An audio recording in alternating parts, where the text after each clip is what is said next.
Semangat pagi Sobat BC, Menteri Keuangan Sri Mulyani mengawali tahun 2020 dengan laporan APBN 2019.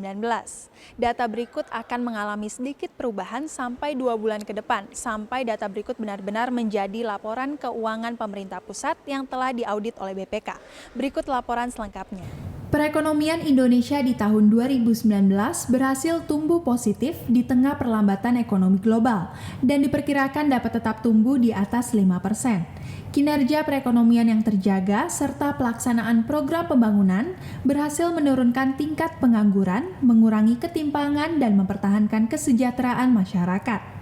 Sementara itu, kinerja ekspor dan impor masih terbatas, sejalan dengan melemahnya perdagangan dunia dan turunnya harga komoditas utama Indonesia seperti batu bara.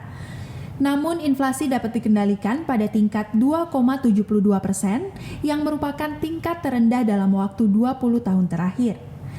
Realisasi pendapatan negara mencapai Rp1.957,2 triliun atau 90,4% dari target.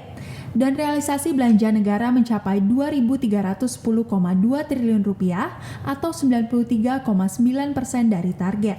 Untuk bea dan cukai yang tahun 2019 masih cukup baik dan kinerjanya ini terlihat dari pertama, untuk cukai hasil tembakau kita mengumpulkan Rp164,87 triliun yang merupakan kontributor terbesar dari penerimaan pabean dan cukai kita.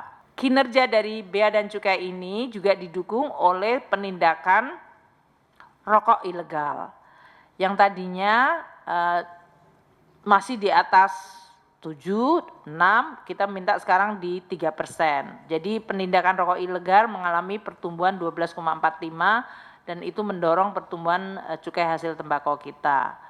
Kita berharap tentu kinerja dari bea dan cukai ini akan tetap terjaga di tahun 2020 atau bahkan lebih baik pada saat recovery dari ekonomi diharapkan bisa terjadi.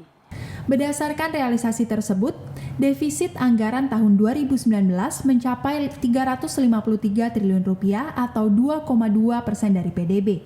Pelebaran defisit dari target awal yang sebesar 1,84% PDB tersebut dilakukan secara terukur dengan memperhitungkan resiko dan manfaatnya serta kredibilitas fiskal. Sekian laporan APBN di tahun 2019. Fundamental perekonomian yang baik selama tahun 2019 dan tren perbaikan yang mulai tampak menjadi modal yang kuat dalam menghadapi APBN 2020, yaitu dengan terus melakukan reformasi untuk memperkuat ketahanan dan daya saing ekonomi nasional. Dari Kementerian Keuangan, Kanal BCTV mengabarkan.